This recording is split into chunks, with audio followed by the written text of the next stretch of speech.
ఎందుకంటే ఈరోజు ఎవరు పుట్టారు? ఈరోజు పుట్టినారు. చెప్పలేదండి. ఆనాడు పుట్టిన దేవుడు ఈనాడు నీ హృదయంలో ప్రతినాడు చెప్పాలి. ప్రతిరోజు నీ హృదయంలో ఆయన నూతనముగానే నీ హృదయం ఆయనకి జన్మస్థానముగా ఉండాలి. హల్లెలూయా. ప్రతిరోజు నీ హృదయము ఆయనకి ఆరాధన నివాసముగా ఉండాలి. ఎలా ఉండాలన్నా? ప్రతిరోజు నీ హృదయము దేవునికి ఆరాధన నివాసముగా ఉండాలి. ఆమేన్.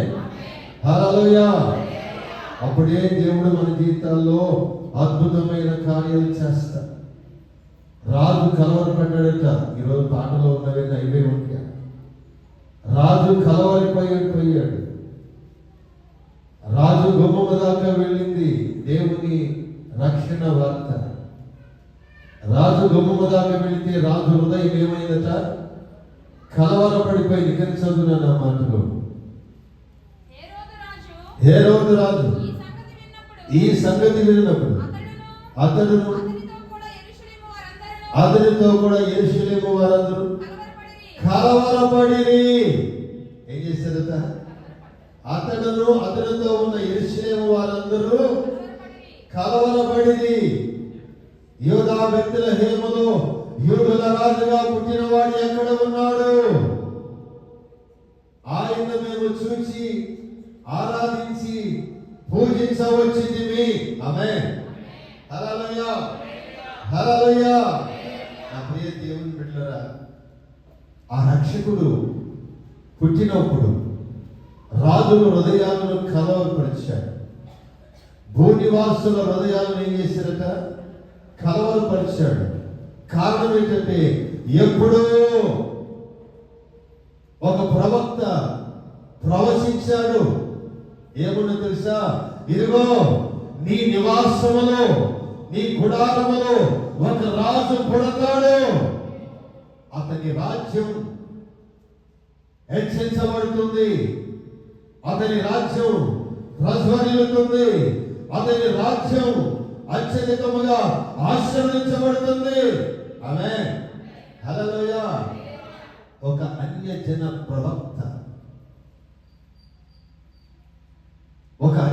ప్రవక్త యాకోబు ఎదుట నిలబడి ప్రవచిస్తా ఉన్నాడు. యాకోబు సంతతి ఎదుట నిలబడి ప్రవచిస్తా ఉన్నాడు. ఒక రోజున ఫరో అంటాడు, నీవు యూదుల రాజువా? యేసుప్రభు అంటాడు, నీవన్నట్టు నేను రాజునే, సత్యమును స్థాపించుటకే అందుకే ఈ లోకానికి నేను. యోహాను సువార్త 18వ అధ్యాయం 37వ వాక్యాన్ని మనం చదివితే చదువునండి. యోహాను సువార్త 18:37. నీవు రాజువా అని ఆయన అడుగు. యేసు, నీవన్నట్టు నేను రాజునే, సత్యమును గురించి సాక్ష్యమిచ్చుటకు నేను పుట్టితిని. ఇందు నిమిత్తమే ఈ లోకానికి రాజుగా వచ్చిన చవడలతో. హల్లెలూయా. ఆయన యూదుల రాజుగా, రాజులకు రాజుగా, దేవుళ్లకు దేవుడిగా, మనుషులకు రక్షకుడుగా ఆయన లోకానికి ఎందుకు వచ్చాడు తెలుసా? అసత్యమును తొలగించి సత్యమును స్థాపించగలిగిన రాజుగా ఈ లోకానికి వచ్చాడట. అందుకే ఈ లోకములకు వచ్చి నేను పుట్టి తిని. ఆమేన్. ఎలా పుట్టాడట ఆయన? చెప్పలేదండి. ఎలా పుట్టాడైనా? బాలయేసుగా కాదు, యూదుల రాజుగా. హల్లెలూయా. ఆ రాజు ఎవరంటే సత్యమును స్థాపించగలిగిన రాజు, అసత్యాన్ని తొలగించగలిగిన రాజు, అవినీతిని తొలగించగలిగిన రాజు, పాపమును తొలగించగలిగిన రాజు, అక్రమమును తొలగించగలిగిన రాజు. ఆయన నీతికి రాజు. హల్లెలూయా. ఈ సత్యాన్ని స్థాపించే రాజు పుడితే అసత్యాన్ని పరిపాలిస్తున్నటువంటి రాజుల కుంభములు అదిరిపోయాయి. అసత్యముగా అక్రమముగా పరిపాలిస్తున్న రాజుల హృదయాలు కలవరపడిపోయాయి. ఆమేన్, హల్లెలూయా. ఎందుకంటే సత్యవంతుడు ఒకడు పుట్టాడట, ఆయన యూదుల రాజుగా పుట్టాడట. అందుకే సత్యాన్ని స్థాపించడానికి ఆయన ఈ లోకానికి వచ్చాడట. హల్లెలూయా, హల్లెలూయా. ఆయన ఎవరు అంటే యూదుల రాజు. ఆమేన్. ఎందుకు వచ్చాడు ఆయన? సత్యమును స్థాపించడానికి లోకానికి వచ్చాడు ఆయన. అసత్యాన్ని తొలగించడానికి ఈ లోకానికి వచ్చాడు ఆయన. ఆయనలో సత్యం ఉన్నది. ఆయన సత్యవంతుడు, హల్లెలూయా. నీతిమంతుడు, హల్లెలూయా. న్యాయవంతుడు, హల్లెలూయా. నీతికి రాజు. ఎవరైనా నీతికి రాజు. ఆయన నీ గుమ్మములోనికి వచ్చాడు, నీ హృదయములోనికి వచ్చాడు. ఆయనే నివాసముగా, నీ హృదయము ఆయనకి రక్షణ జన్మస్థానముగా, ఆరాధనకి నివాసముగా ఉండాలి. హల్లెలూయా, హల్లెలూయా, హల్లెలూయా. అల్పమైన యోధా బెత్లెహేము ఎఫ్రాతా ఎంత అల్పమైనదో అయితే అంత ఘనమైనది. ఎందుకో తెలుసా? అది ఆయనకు ఆరాధన స్థలమైంది. హల్లెలూయా. ఆయనకి జన్మస్థలమైంది. హల్లెలూయా. ఈ రోజున మనం కూడా అల్పమైన వారమే. ఎవరు మనం? గనులమా? అల్పమైన వారమా? ఎన్నిక లేని వారు అయినా దేవుడు మనకు తోడుగా ఉండి ఈ అల్పులమైన మన జీవితాల్లో ఆయన రక్షకుడుగా ఉదయించాడు. అలాగే ఆరాధన నిలయముగా మన హృదయాలను మార్చాడు. ఆమేన్. ఇదివరకు మనం ఆయన ఆరాధించేవాళ్ళం కాదు, ఆయన స్తుతించేవాళ్ళం కాదు, రక్షకుడాని ఆయన్ని తలంచేవాళ్ళం కాదు. ఈ అల్పులను ఎప్పుడైతే ఆయన సన్నిధికి పిలిచాడో ప్రతిరోజు ఆయనకి అది జన్మస్థలముగాను, ఆరాధన నివాసముగాను దేవుడు మన హృదయాలను మార్చాడు. ఆమేన్. ఏం చేశాడు? మన హృదయాలను మార్చిన దేవుడు, మన హృదయాలను ఆయన వెలుగుగా నింపిన దేవుడు. హల్లెలూయా, హల్లెలూయా. ఆయన యూదుల రాజు. ఎవరట చెప్పాలి? ఆయన యూదుల రాజుగా మనలో పుడితే, మన హృదయం ఆయనకి జన్మస్థలముగా, ఆరాధన నివాసంగా మారితే మన హృదయం ఎలా ఉంటుంది? సంఖ్యాకాండంలోకి మనం వెళ్ళినప్పుడు 24వ అధ్యాయం, యాకోబు నీ నివాసం, నీ గుడారం ఎంత రమ్యమైనది, వాగుల వలె నది తీరముల వందలి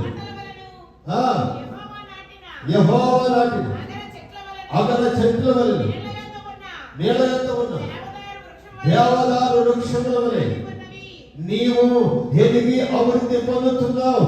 యాకోబు నీ నివాస స్థలము ఎంత రమ్యమైనది.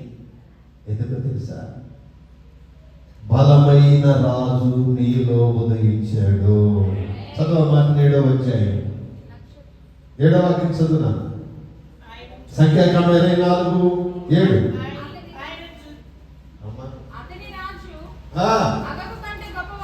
అతని రాజు అగాగు కంటే గొప్పవాడు, అతని రాజ్యం అధికమైనదగును. దేవుడు ఏం చేశాడట?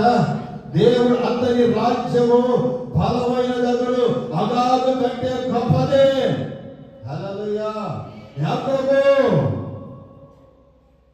నీ కుటుంబంలో నుంచి ఒక బలమైన రాజు, గొప్ప రాజు నీలో నుంచి పుట్టబోతూ ఉన్నాడు. ఆయన నీలో పుడుతున్నాడు కనుక నీ హృదయము, నీ జీవితము, నీ కుటుంబం ఎంతో రమ్యమైనది. హల్లెలూయా. ఏ వ్యక్తి హృదయములో అయితే దేవుడు ఉదయిస్తాడో, ఏ వ్యక్తి కుటుంబంలో అయితే రక్షకుడు ఉంటాడో, ఆ గుడారం ఎలా ఉంటుందో తెలుసా? రమ్యమైనది. ఆమేన్. ఎలాంటిదట? రమ్యమైనది. ఎందుకంటే అది వరకు దేవుడు ఉదయించుకున్నప్పుడు మన కుటుంబాలు, మన హృదయాలు రమ్యమైనవి కాదు. యాకోబు, నీ నివాస స్థలం ఎంత చక్కగా ఉంది, ఎంతగా నీవు ఆశీర్వదించబడుతున్నావు. కారణం అగోగు కంటే గొప్పవాడగును. కారణం ఏంటంటే అగోగు అమాలీకుల రాజు ఇశ్రాయేలు ప్రజలను కనికరించకుండా, పిల్లలనేమి పెద్దలనేమి గర్భిణీ స్త్రీలను కూడా కనికరించకుండా కత్తి వాత హతము చేశాడు. అందుకే దేవుడు ఇశ్రాయేలుతో, మోషేతోను, సౌలుతోను ఏమని చెప్పాడు తెలుసా? అమాలేకి అదొక రాజు ఈ భూమి మీద ఉండకూడదు, సమూలముగా తుడిచివేయాలి. కారణం ఏమిటంటే నీ పితరులు ప్రయాణమై వస్తూ ఉన్నప్పుడు, ఆ దేశము గుండా వస్తూ ఉన్నప్పుడు అతని పిల్లలనేమి పెద్దలనేమి గర్భిణీ స్త్రీలనేమి కనికరించకుండా కత్తితో కడుపు కోత కోశాడు. కనుక అతను భూమి మీద ఉండకూడదు. ఆమేన్. హల్లెలూయా. ఎందుకంటే నీలో నుంచి వచ్చేవాడు గొప్ప రాజు. ఎవరో తెలుసా? నీ జీవితంలో ఎవరైతే మీ జీవితాన్ని పాడు చేస్తున్నారో, ఎవరైతే లోక సంబంధమైనటువంటి రాజు నీ జీవితాన్ని పతనము చేస్తున్నాడో, అలాంటి అగోగు కంటే కూడా గొప్ప ప్రబలమైనటువంటి గొప్ప రాజు నీ హృదయంలో, నీ కుటుంబంలో జన్మించాడు. కనుక నీ జీవితము ఎంతో చెప్పాలి, ఎంతో రమ్యమైనది. హల్లెలూయా, హల్లెలూయా, హల్లెలూయా. మన నివాస గృహాలు రమ్యముగా ఉంటాయి. ఎప్పుడుంటాయి మన నివాస గృహాలు రమ్యంగా? అంటే ఇదిగో రాజు నీలో ఉదయించాలి. హల్లెలూయా. ఏం చేయాలి? ఆ యేసు రాజు మన హృదయంలో ఉదయిస్తే నీ కుటుంబం, నీ జీవితం ఎప్పుడు కూడా నీ హృదయం ఎలా ఉంటుందంటే రమ్యమైనది.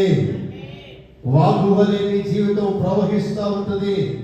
నదీ తీరమున నాటిన చెట్టుల వలె ఆస్వాదించబడతా ఉంటుంది. హల్లెలూయా, హల్లెలూయా. ఫలిస్తాము.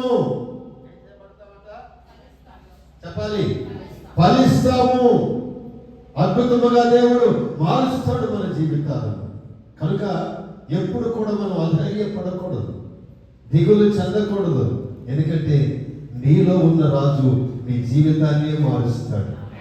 ఏం చేస్తాడండి? చెప్పాలా? నీలో ఉన్న రాజు ఏం చేస్తాడు? నీ జీవితాన్ని మారుస్తాడు. నీ జీవితాన్ని మార్చి నీ జీవితాన్ని ఆశీర్వాదకరముగా ఉంచుతాడు. ఆమేన్. అది వరకు నీకు నివాస యోగ్యమైనదిగా నీ ఉంటలేదేమో, నీ జీవితం రమ్యముగా మనకి లేదేమో. ఇది వరకు మనం కాస్త ఆలోచించి ఎంచి చూస్తే యేసు ప్రభు కాడికి రాకమునుపు మన జీవితాలు కొన్నిసార్లు మన జీవితం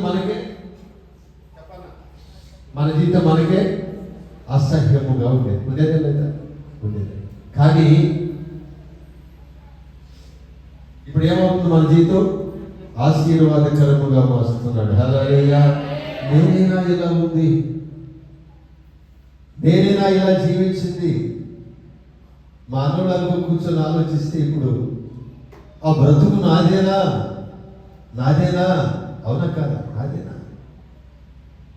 ఎప్పుడైతే రాజు, బలమైన రాజు నీ హృదయంలో ఉదయించాడు, నీ జీవితాన్ని పాడు చేస్తున్న అగోగు లాంటి సాతాను క్రియలు, నిన్ను పాడు చేస్తున్న బలమైన అధికారమైన సాతానుడు, అంతకంటే బలమైన యేసురాజు నీ హృదయంలో ఉదయించి నీ జీవితాన్ని ఏం చేసేదంటే రమ్యముగా మార్చాడు. హల్లెలూయా, హల్లెలూయా, హల్లెలూయా. ఇది ఇప్పుడు నేను చూస్తుంటే నిన్ను అసహించుకున్న వారే, నిన్ను అవమానించిన వారే నిన్ను గణపరుస్తున్నారు. ఆమేన్. ఏం చేస్తున్నారు?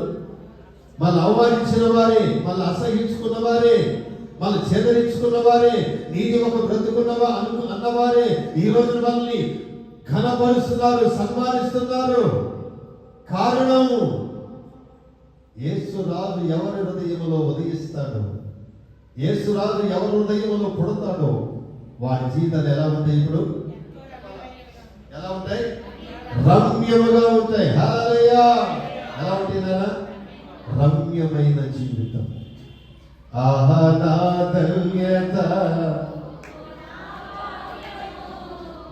ఏమని వివరించునో, ఏమని వివరించునో. ఆహా నా ధన్యత, ఏమని వివరించునో,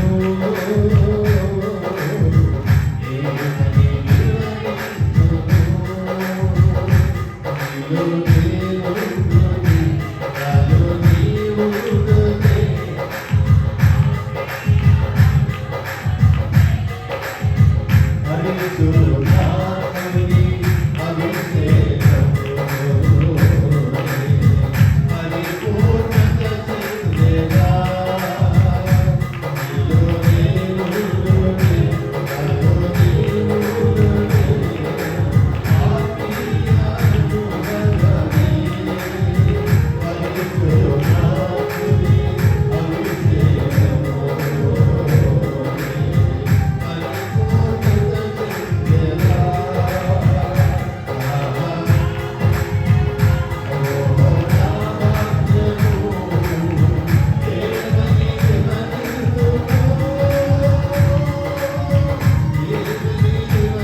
జీవితంలో ఉంటే మన జీవితమే మారిపోతుంది. హల్లెలూయా!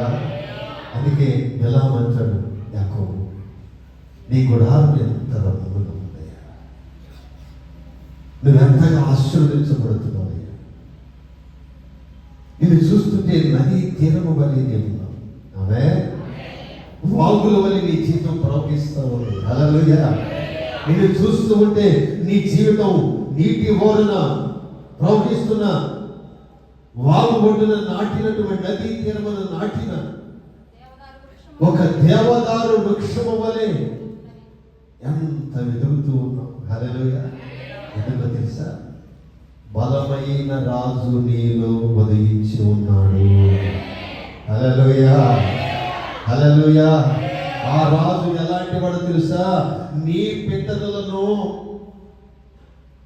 కరుణ చూపకుండా చంపివేసిన అగాగు రాజు కంటే బలమైన వాడు. ఆమేన్. రాజును రక్తమార్చగలిగిన వాడు, నీ జీవితాన్ని బాగు చేస్తున్న నీకంటే బలమైన వారిని తొలగించగలిగిన వాడు. ఆమేన్. నీ గుడారం ఎంత రమ్యంగా ఉంటాయి గల కారణం ఏమిటంటే నీ జీవితంలోనికి రాజు ఒదిగించాడు. అదే నేను ఇక్కడ ఉన్నానంటే దానికి కారణం రాజే. హల్లెలూయా! ఏ రాజు? పట్టాది రాజు. ఏ రాజు? యేసు రాజు. హల్లెలూయా! ఏ రాజు? చెప్పలేనండి. యేసు రాజు, యూదుల రాజుగా పుట్టినవాడు ఎక్కడ ఉన్నాడు? ఆమేన్. ఆయన ఎక్కడి నుంచి వస్తాడట? అక్కడే ఉంటుంది, ఐగుప్తులో నుంచి. ఎక్కడి నుంచి? 8వ ఇక్కడ చదువు.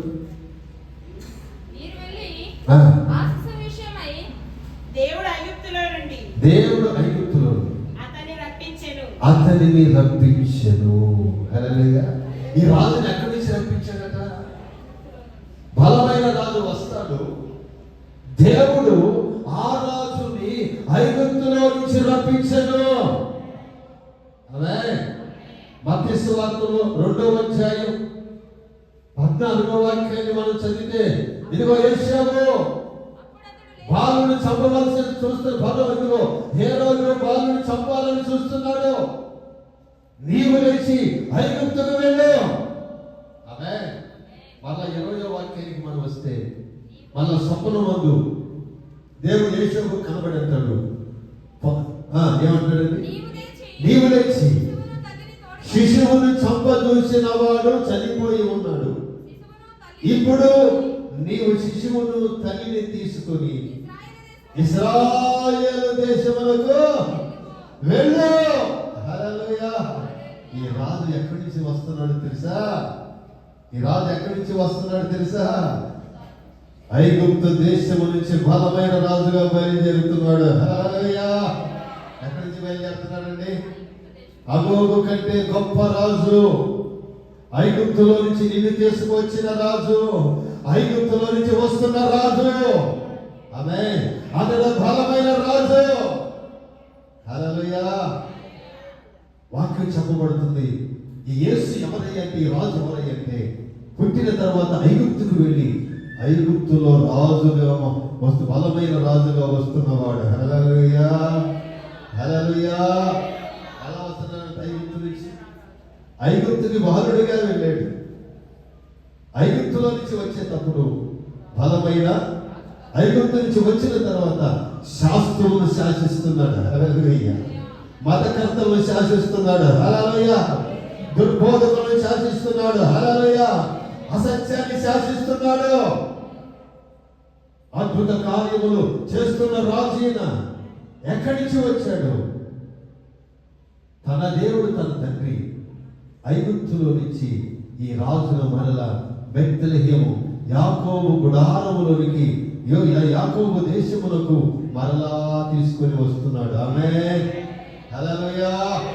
హల్లెలూయా. అది ఎందుకు వస్తున్నాడంటే, నీ జీవితాన్ని రమ్యముగా మార్చాలని, నీ కన్నీటిని తొడవాలని, నీ హృదయ ఆవేదన తొలగించాలని, నీకున్న ప్రతికూలమైన పరిస్థితులు తొలగించాలని, ఎక్కడైతే నీ కృంగిపోయి ఉన్నావో, ఎవరి చేతులైతే నలిగిపోతూ ఉన్నావో, వారందరి బలమైన వారి చేతిలో నుంచి విడిపించాలని. ఆమేన్. ఏం చేయాలని? విడిపించాలని నా రాజు నీ యొద్దకు వచ్చాడు. హల్లెలూయా. ఎలా వచ్చాడంటే, నేను పరిపాలిస్తున్న సాతాననే అగోగు కంటే బలమైన వాడై, ఆ సాతాను కమల హస్తాల్లో నుంచి, నిన్ను పరిపాలిస్తున్న సాతాను రాజ్యముల నుంచి ఆయన నిన్ను విడిపించి ఆయన సన్నిధికి నిన్ను బలమైన వారిగా తీసుకొని వచ్చాడు. హల్లెలూయా. హల్లెలూయా. ఎక్కడి నుంచి వచ్చాడు ఈయన? ఐగుప్తులో నుంచి బలమైన రాజుగా తీసుకొని వచ్చాడండి. ఆయన వచ్చి ఏం చేస్తాడట? మనం చదివితే జకర్యా 2వ అధ్యాయం, జకర్యా ప్రవచన పుస్తకం 2వ అధ్యాయం 10వ వాక్యంలో మనం చదివితే, నేను వచ్చి మీ మధ్య నివాసము చేసేదను. హల్లెలూయా. ఆయన వచ్చి నివాసం చేస్తారట. చెప్పలేదండి? చెప్పాలా? మన మధ్యలోని నివాసం చేస్తాడు. ఎక్కడున్నాడు యూదుల రాజు? ఎక్కడున్నాడు? మేము ఆరాధన చేయాలి. మా ప్రియ దేవుని బిడ్డరా, ఆయన ఎక్కడున్నాడంటే మన మధ్యలో ఉన్నాడు. ఎలా ఉన్నాడు? ఎలా ఉన్నాడు? ఆయన రాజుగా ఉన్నాడు. హల్లెలూయా. రాజులకు రాజు, ప్రభువులకు ప్రభువు, దేవుళ్లకు దేవుడు, యేసు రాజు. ఆమేన్. హల్లెలూయా.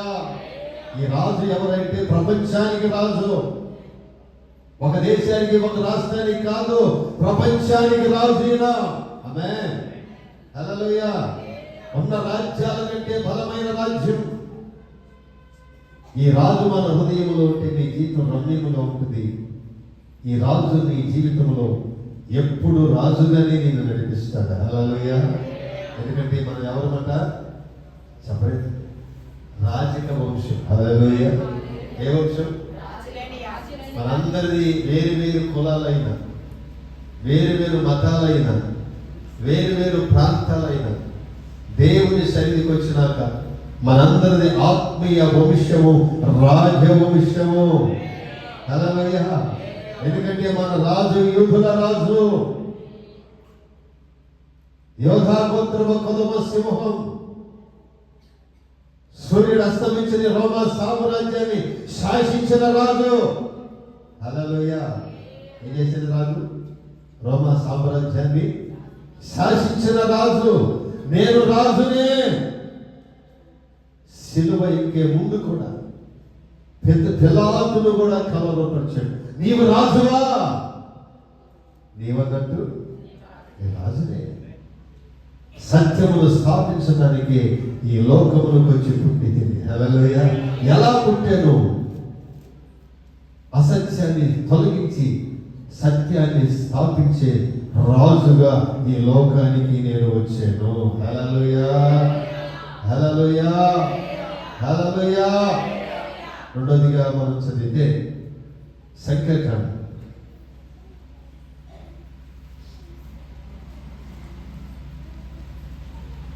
24వ అధ్యాయం 17వ వాక్యాన్ని మనం చదివితే, ఆయన్ని ఇప్పుడు చూచుచున్నాను కానీ ప్రస్తుతము ఉన్నట్టుగా కాదు. ఆయన్ని చూచున్నాను కానీ సమీపముగా ఉన్నట్టు కాదు. నక్షత్రం యాకోబులో ఉదయించింది. సభలకు హల్లెలూయా. మొదట రాజు ఉదయించాడు, నీ గుడారం రమ్యమైనది. మళ్ళా బెలమంటాడు యాకోబు, మీ మామ ఇంటిగా ఉన్నట్టుగా నేను ఇప్పుడు నేను చూస్తలేదయ్యా. ఇది వరకు నీ జీవితం ఉన్నట్టుగా ఇప్పుడు. అప్పుడు ఎవరు? యాకోబు. రాజు నక్షత్రం ఉదయించే ముందు అమర ప్రేమికుడు ఎవరు? ఎవరైనా యాకోబు గారు ఎవరు? అమర ప్రేమికుడు. ప్రేమించే స్త్రీ కొరకు బానిసత్వం కూడా చేసిన ప్రేమికుడు. అవునా కదా? చెప్పలేదండి. మా ఏం చేస్తే తిన్నాడు. కాళ్ళు కొట్టుకోవాలంటే కాళ్ళే కొట్టుకున్నట్టు. హల్లెలూయా. గేదెలు గాయంటే గేదెలే కాశాడు. ఆవులు మేపురంటే ఆవులే మేపాడు. గొర్రెలు గాయాలంటే గొర్రెలు. ఎన్ని సంవత్సరాలు? 14 సంవత్సరాలు కొలువే చేశాడట. ఎవరి కోసం? నచ్చినామ కోసం, ప్రేమించినామ కోసం. అందుకని ఇప్పుడు బిలాము అంటాడు యాకోబు, అప్పుడున్నారే అట్లే. ఆమేన్. హల్లెలూయా, హల్లెలూయా. యేసయ్య మనలో ఉదయిస్తే మన జీవితం మారిపోతుంది. ఆమేన్.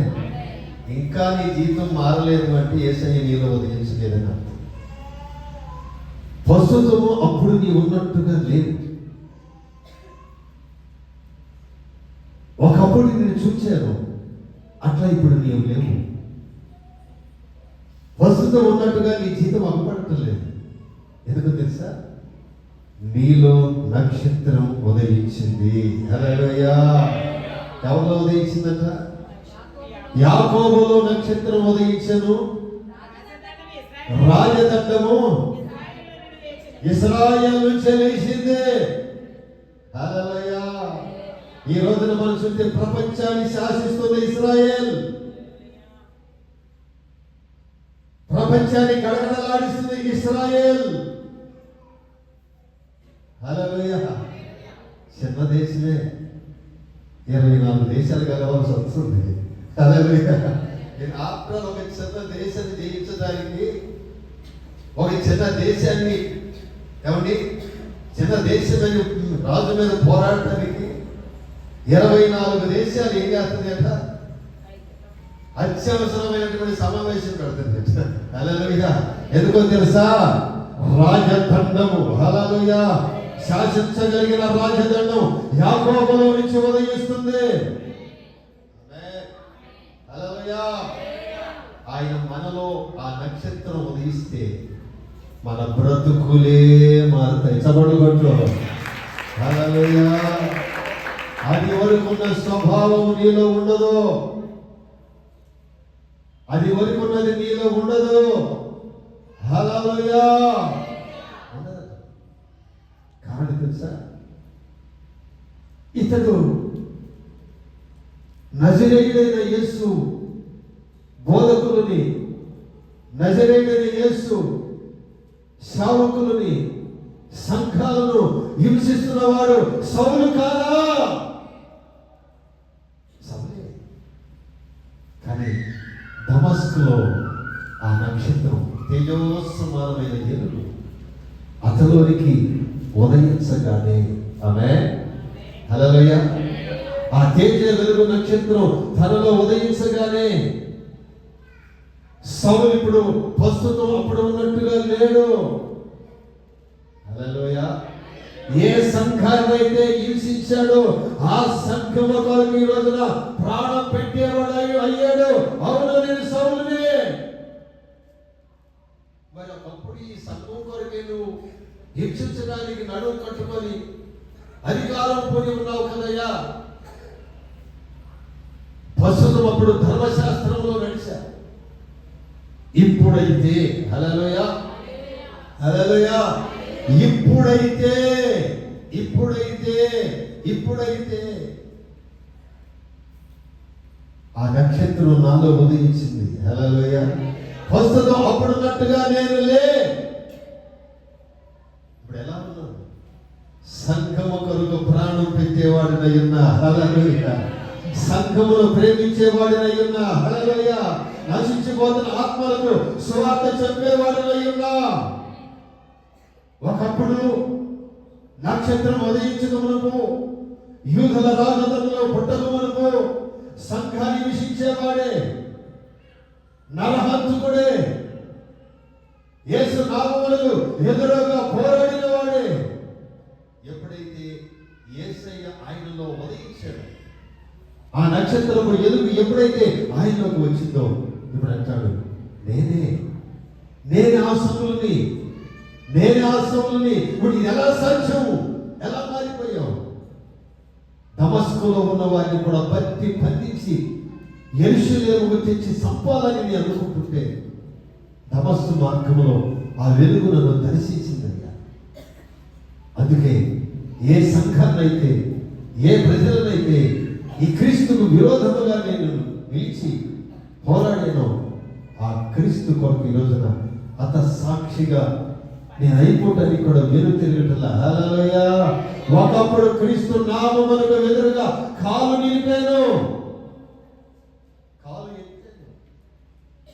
కానీ ఈ రోజున అదే పాదములు క్రీస్తుకు విరోధముగా ఎత్తిన పాదమే నా యేసు కొరకు పోరాడుతుంది. హల్లెలూయా హల్లెలూయా యేసయ్య మనలో ఉదయిస్తే మన స్వభావాలు మారిపోతాయి, మన ఆలోచనలు మారిపోతాయి, మన తలంపులు మారిపోతాయండి, మన జీవితం మారిపోతుందండి. హల్లెలూయా అది వరకు ఉన్నది లోక సంబంధమైన ఆలోచనలు, లోక సంబంధమైన పద్ధతులు, లోక సంబంధమైనటువంటి కోరికలు ఎన్నో ఉన్నాయి యాకోబుకున్నట్లుగా. కానీ మతపరమైనటువంటి పిచ్చితో నడిచినటువంటి సౌలు ఆ నక్షత్రాన్ని ఎప్పుడైతే చూచాడో, ఆ వెలుగుని ఎప్పుడైతే చూచాడో, ఆ యేసు వెలుగు ఎప్పుడైతే తన హృదయంలో పెట్టిందో ప్రస్తుతం ఉన్నట్టుగా సౌలు లేదండి. హల్లెలూయా దమస్కులో బర్నబా అంటాడు, యేసు ప్రభు స్వప్నమందు ఇదిగో బర్నబా నువ్వు వెళ్ళి తార్షీసు వాడైన ఇంట్లో సౌలు పడి ఉన్నాడు, నువ్వు వెళ్ళు. ఆమేన్ హల్లెలూయా తార్షీసు వాడైనటువంటి సౌలు అక్కడ పడి ఉన్నాడు. అక్కడే నువ్వు వెళ్ళి ప్రార్థించి నీ కొరకు ఎదురు చూస్తున్నాడు. నరహంతకుడయ్యా ఇక్కడ ఉన్న వారిని కూడా పట్టించి బంధించి యెరూషలేముకు తీసుకుని వెళ్ళి చంపాలని వస్తున్నాడు. అట్టివాడి కాడుక వెళ్ళు.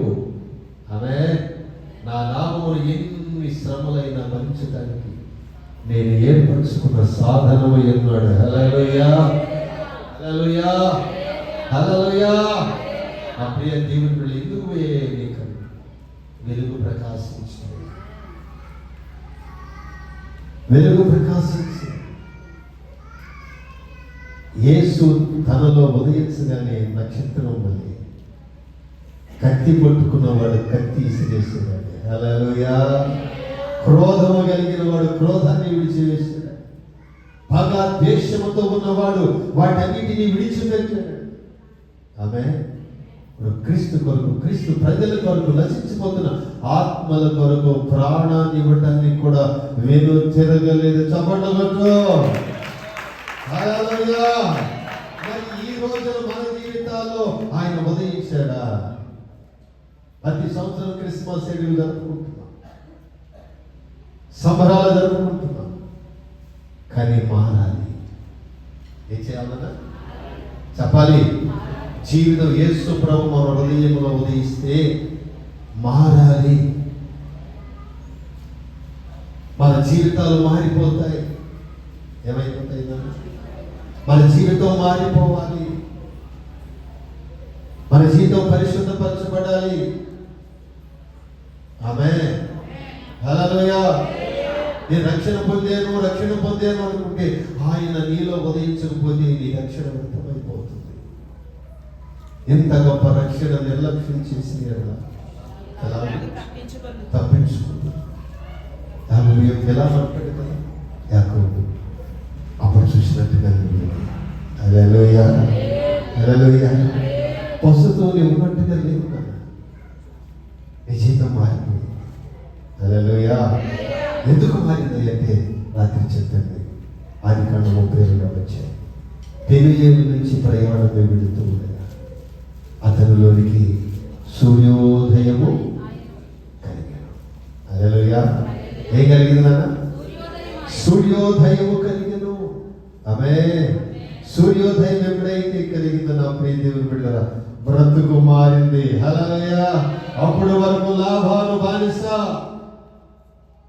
పాపానికి బానిస, ప్రేమకు బానిస, రేవకాడ పెనుగులాడక మునుపు పాపానికి బానిస, లోక ప్రేమలకు బానిస. రేవకాడ పెనియాల నుంచి ప్రయాణమై వెళుతూ ఉండగా సూర్యోదయము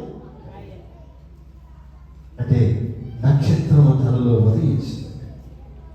ఉదయించగానే తన బ్రతుకు మారిపోయింది. హల్లెలూయా.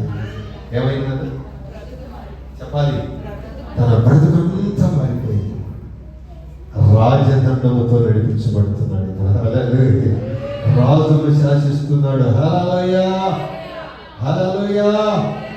కారణం దేవుని సన్నిధిలో దేవుని ద్వారా కలిగే ఆశీర్వాదాలు మనం పొందటానికి, ఆశ్చర్యమైన కార్యాలు మనం పొందటానికి, దేవుని సన్నిధిలో మనం నిలిచి ఉండటానికి ఆ ప్రియ దేవుని బిడ్డలారా ఆయన నీలో ఉదయిస్తే మన బ్రతుకులు మారుతాయి. ఆమేన్. మనసు హృదయం మారుతుంది. హల్లెలూయా. తలంపులు కూడా మారిపోతాయి. ఏమైపోతాయి చెప్పలేదండి. మారాలి, మారాలి. మారిన మనసు దేవునికిస్తే ఫలితం ఉంటుంది. ఏముంటుందట? మారిన మనసు ఏముంటుందండి? నా హృదయాన కొలువై యేసయ్యా నానువను నిల్లే ప్రస్తుతింతు కీర్తనీయుడా నా హృదయార్పణతో ప్రణమిల్లెదనే నీ సన్నిధిలో పూజారుడా నా హృదయార్పణమై. హల్లెలూయా. ఆయన మన హృదయంలో కొలువై ఉన్నాడు. ఆమేన్. మన హృదయంలో కొలువై ఉంటే బ్రతుకేమవుతుంది? ఇప్పుడు బ్రతుకుట క్రీస్తే. హల్లెలూయా, హల్లెలూయా. మారిపోవాలి. ఏం చేయబడాలి చెప్పాలా? యేసు ప్రభు నక్షత్రం మన హృదయంలో ఉదయించక మనకు రాత్రి చెప్పారు. ఉదయానికి కడిగిన గేదెలాగా వెళ్తాం. వచ్చేటప్పుడు బురదలో పడినా ఒడిలాడినా గేదెలాగా వచ్చావా? ఎలా వచ్చావా? ఉదయాన్నే యజమానుడు శుభ్రంగా కలిగి తోలుతాడు. మళ్ళా ఇంటికి వేసినప్పుడు చెప్పలేదండి. ప్రేమగా పెంచుకుంటున్నాడంట. కారులోనే తిప్పుకుంటున్నాడంట. మెడలో గొలిసేసి ముక్కు పోగు కూడా పెట్టాడు. ఎక్కడ వాకింగ్కి వెళ్ళినా, ఫంక్షన్కి వెళ్ళినా, ఎక్కడికి వెళ్ళినా అది ఎక్కడుంటే అక్కడే ఉంటుంది. కానీ ఒక రోజున పార్కింగ్ తీసుకెళ్ళాడు, వదిలిపెట్టి ఏదో చేసుకుంటాం. ఆ పక్కనే ఉన్నంత బురదకుంటారు, ఆ పక్కనే బురదకుంటున్నారు. యజమాని ఆ పార్కింగ్ మీద కూర్చొని సరదాగా ఆలోచించుకుంటా ఉంటే ఆ యజమాని పక్కన ఉన్నటువంటిది బురదగుంట కనపడగానే ఆడపోయి ఏం చేసింది, మరి నడుతా ఉందంట. పిల్లలు అందుకని అంటాడు, పందిని ఎంత పెంచినా పందిని ఎంత పెంచినా బురదలోనే ఉన్నట్టుగా నక్షత్రం మనలో ఉదయించుకున్నట్టు ఉదయాన్నే శుభ్రంగా వెళ్ళేవాళ్ళని సాయంత్రానికి బురద పూసుకొని చెప్పలేదండి. రుజువులు అది చెప్పాలి. ఉదయాన్ని వెళ్ళలేవాళ్ళం, అబ్బో ఇస్త్రీ చేసిన బట్టలు, షర్టు, ఏమి చూడాలి, వేషాలకి సంపంగి అన్నీ వేసి అబ్బో ఏమి వెళ్ళేవాడు. సాయంత్రం చూడాలి, ఎట్ట వస్తామంటే అట్ట వస్తాడు. కానీ యాకోబులో ఉదయించిన తర్వాత బ్రతుకు మారింది. మా బ్రతుకులు మారే నోటి కలిగి చెప్పండి. హల్లెలూయా. యేసయ్య ఉదయించక మునుపు మన బ్రతుకు వేరు, నక్షత్రం మనలో ఉదయించక మునుపు మన బ్రతుకులు వేరు. ఆయన ఉదయించిన తర్వాత ఆమేన్, హల్లెలూయా, ఆయన ఉదయించిన తర్వాత హల్లెలూయా మన బ్రతుకులే మారిపోయాయి. చదవండి, హల్లెలూయా. పరిశుద్ధం అప్పుడు చూసినట్టుగా మన గ్రామస్తులు మనం చూడటంలో, అది వరకు మనం చూసిన గ్రామస్తులు ఇప్పుడు మనల్ని చూడటంలా. ఒకప్పుడు త్రాగుబోతు, ఒకప్పుడు వ్యభిచారి, ఒకప్పుడు దొంగ, ఒకప్పుడు నరహంతకుడు, ఒకప్పుడు లోభి, ఒకప్పుడు అక్రమదారుడు. కానీ రక్షకుడు ఆ ఇంటిలోకి ఎప్పుడైతే వచ్చాడో, ఎప్పుడైతే ఉదయించాడో తన బ్రతుకు మారిపోయింది. ఆమె ఎటు చూసిన బీరువాల్లో, సెల్ఫుల్లో, డబుల్ కాటు, మంచం కింద అంతా దోపుడు సొమ్మే, అంతా దోపుడు సొమ్మే. యేసయ్య ఎప్పుడైతే ఆ ఇంటిలోకి వచ్చాడో బ్రతుకే మారిపోయింది. హల్లెలూయా. జక్కరీని ఇప్పుడు ఇంతవరకు ఆ క్షణం వరకు జక్కరీని ఒక విధముగా చూశాను. ఆ క్షణం వరకు జక్కరీ పొట్టి జక్కీని ఒక విధముగా చూశాను. రక్షకుడు ఆ స్టార్ ఎప్పుడైతే ఆ ఇంటిలోకి వచ్చిందో ఇప్పుడు ప్రజలు జక్కరీని అలా చూస్తున్నా. ఆమేన్. నేడు ఇంటికి రక్షణ వచ్చింది, ఇతడు అబ్రహాము కుమారుడే. ఆమేన్, హల్లెలూయా. యేసయ్య రాకమునకు, యేసయ్య వెలుగు రాకమునకు, రక్షకుడు అక్కడ ఉదయించకమునకు, ఆ నక్షత్రం అక్కడ ఉండకమునకు ప్రజలందరూ చూసిన చూపు వేరు. యేసయ్య వచ్చిన తర్వాత జక్కయ్య బ్రతుకు ఏమైందండి? చెప్పాలన్నా ఏమైంది?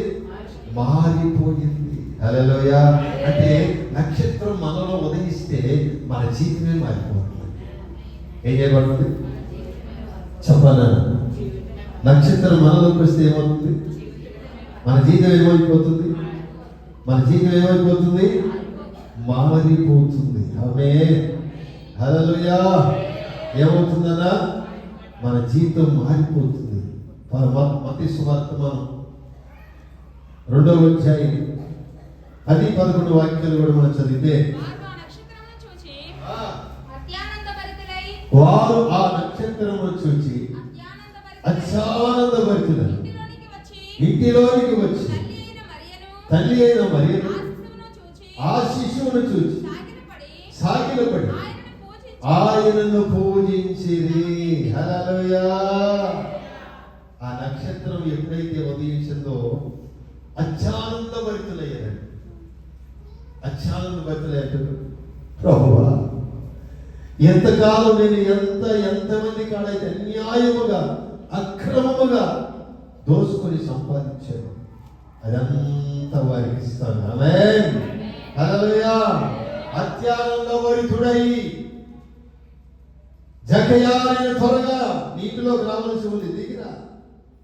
త్వరగా దిగి సంతోషించి అత్యానందభరితుడై ఆయన ఏం చేసేది? ఇప్పుడు సమయమని సాగిలపడి నమస్కారము చేసేదా, సాగిలపడి నమస్కారము చేసేదా, ప్రతి వసంతము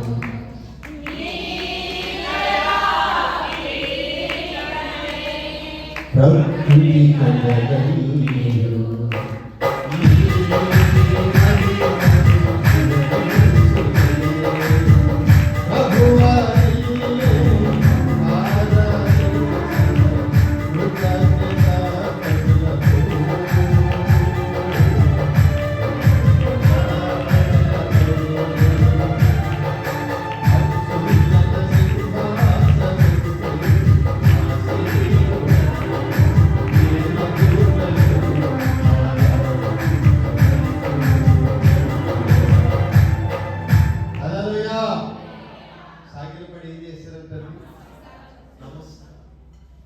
ఆయన ఆరాధించడం ప్రారంభించారు. ఆమేన్. ఆ నక్షత్రం ఎప్పుడైతే ఉదయించిందో బ్రతుకు మారిపోయింది.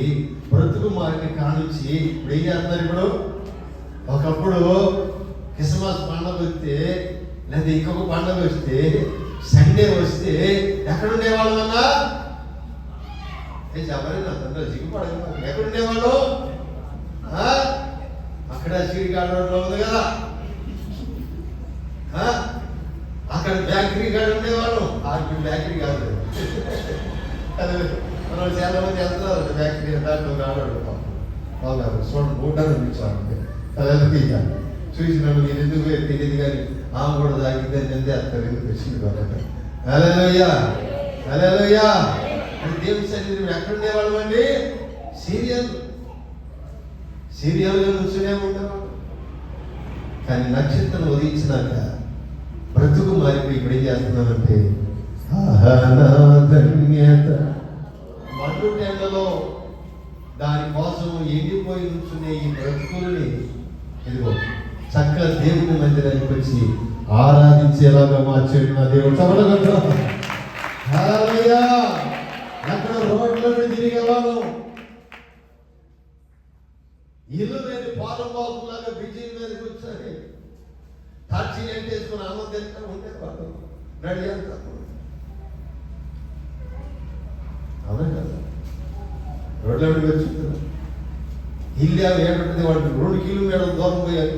అడవిలో బిజీ మీద రోడ్డు మీద కూర్చొని తాచి నెట్టి తీసుకుని ఎత్తుకుండా తింటా ఉంటాడు.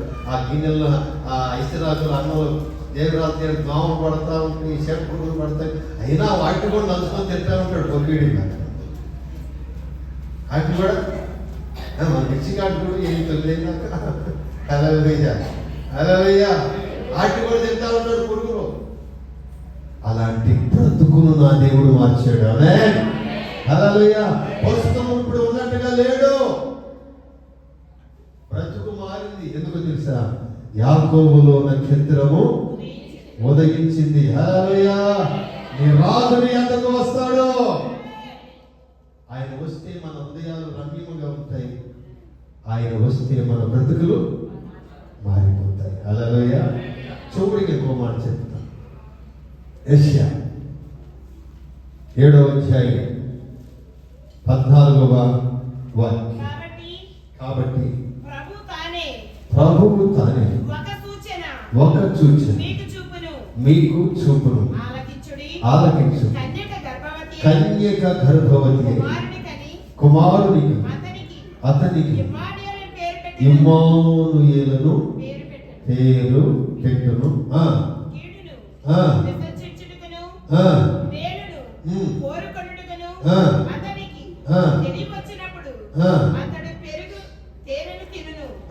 పదిహేడవ వాక్యం చదువున్నాను. యెహోవా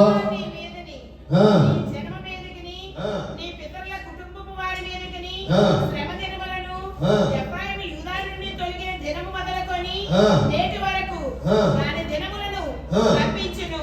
ఆయన అష్షూరు రాజును నీ మీదకి రప్పించును.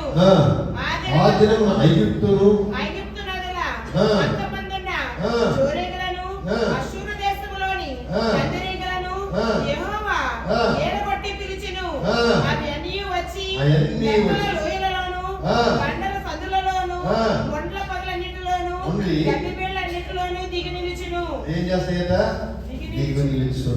హల్లెలూయా. ఎందుకంటే ఇద్దరు రాజులను హతమార్చడానికి. ఎవరినట?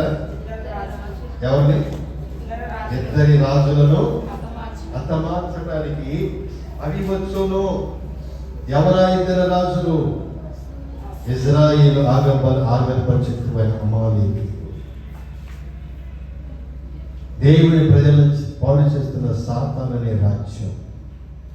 ఈ రాజ్యాన్ని ఏం చేస్తాడైనా? పాడు చేస్తాడట. హల్లెలూయా, హల్లెలూయా, హల్లెలూయా. ఆయన వస్తాడు, ఈ సూచన కనబడును. కన్యక గర్భవతి అయి కుమారుని కని అతనికి ఇమ్మానుయేలని ఆయన మనకి తోడు. ఆయన మనకి తోడై ఉంటాడు, తోడై ఉంటాడు. ఈ రాజు ఏం చేస్తాడు అంటే మనం చదువుతాం. కొరింథీ మొదటి పత్రిక 15వ అధ్యాయం 24వ వాక్యం. అటు తరువాత ఆయన సమస్తమైన ఆధిపత్యమును సమస్తమైన అధికారము బలమును కొట్టివేసి తన తండ్రి అయిన దేవునికి రాజ్యం అప్పగిస్తాడు. సభలలో ఆయన పుట్టి వచ్చినప్పుడు సమస్తమైన బలమును, సమస్తమైన అధికారమును, సమస్తమైన రాజ్యమును కొట్టివేసి ఆ తండ్రికి ఒక రాజ్యాన్ని స్థాపిస్తాడు. అందరినీ ఒక రాజ్యముగా స్థాపిస్తాడండి. ఏం చేస్తాడట? నీ జీవితాన్ని రమ్యముగా చేస్తాడు, నీ బ్రతుకును మారుస్తాడు. ఆయన వస్తే నిన్ను ఒక రాజ్యముగా స్థాపిస్తాడు ఆయన. అవే ఇది ఏ రాజ్యం? క్రీస్తు రాజ్యం. హల్లెలూయా. ఇది ఏ రాజ్యం? నా ప్రియ దేవుడు, ఒక ప్రభంజనం, విస్తారమైన ప్రభంజనం. హల్లెలూయా, హల్లెలూయా. ఒక రాజ్యమే స్థాపించబడుతుంది. ఈ రాజ్యానికి వ్యతిరేకముగా ఎన్ని రాజ్యాలు లేచిన ఒక రోజున పునాదులైపోతాయి. ఆమేన్. ఈ లోక రాజ్యాలన్నీ లైవ్ కాబోతున్నాయి. మిగిలేది క్రీస్తు రాజ్యమే. హల్లెలూయా, హల్లెలూయా. ఏం మిగులుతుందండి? క్రీస్తు రాజ్యమే మిగులుతుంది. ఈ రాజ్యానికి వ్యతిరేకంగా ఎన్ని లేచినా సరే, ఎన్ని పోరాడినా సరే, ఈ రాజ్యం అంతము కాదు. అనే ఎదురు నిలిచిన వాడు ఒక రోజున అంతమవుతాడు తప్ప ఈ రాజ్యానికి అంతము. ఎందుకంటే ఈ క్రీస్తు రాజ్యం ఆయన ఒక రోజున పుడతాడు. ఆయన పుట్టినప్పుడు ఆయన శక్తివంతమైన వాడై, మహాబలము కలిగిన వాడై రాజ్యాన్ని స్థాపిస్తాడు. హల్లెలూయా. ఏం చేస్తాడన్నా? అందుకే సంఖ్యాకాండం 24:7లోనే మనం చదువుతాం. ఆయన ఏం చేస్తాడు? కింద చదువున్నాను.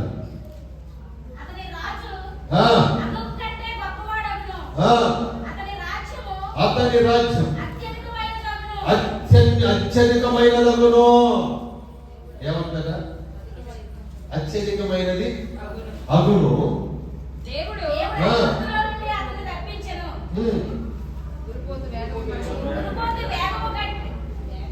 ఏమా సౌండ్ పోతుంది.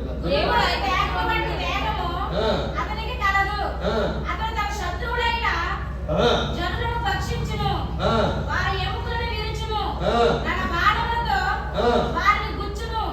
సింహము వలెను, ఆడ సింహము వలెను అతడు కృంగి పండుకొనెను. అతనిని లేపువాడెవడు? ఎవడు? హల్లెలూయా, హల్లెలూయా. రాజును హతమారుస్తాడట. హల్లెలూయా. అసలు ఎంతమంది రాజులు లేచిన ఆయన లేచేవాడు. ఆమె హల్లెలూయా. కొంతమంది అంటారు క్రైస్తవులు లేపేస్తాం. లేపేది ఎవరి వల్ల కాదు, మాటలు మాత్రమే. హల్లెలూయా, హల్లెలూయా, హల్లెలూయా. తూరుపాల పోసినప్పుడు పక్కన ఉండే పొట్టును నాశనం చేయాలి తప్ప రాశిని ఎవడు ఏమి. ఎందుకంటే క్రీస్తు రాజ్య స్థాపన ఇది.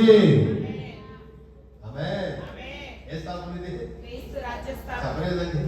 ఎదురు నిలిచిన వాడు పొట్టును తీసుకొని వెళ్ళటం తప్ప ఇది క్రీస్తు రాజ్య స్థాపన. బలమైన రాజు ఈయన. ఎవరు? రాజులకు రాజు. హల్లెలూయా. ఎవరట? రాజులకు రాజు. ఈ రాజు ఏం చేస్తారంటే రాజ్య స్థాపన చేస్తాడు. ఆమేన్. ఈ రాజు ఈ లోకానికి ఎందుకు వచ్చాడంటే యూదుల రాజు.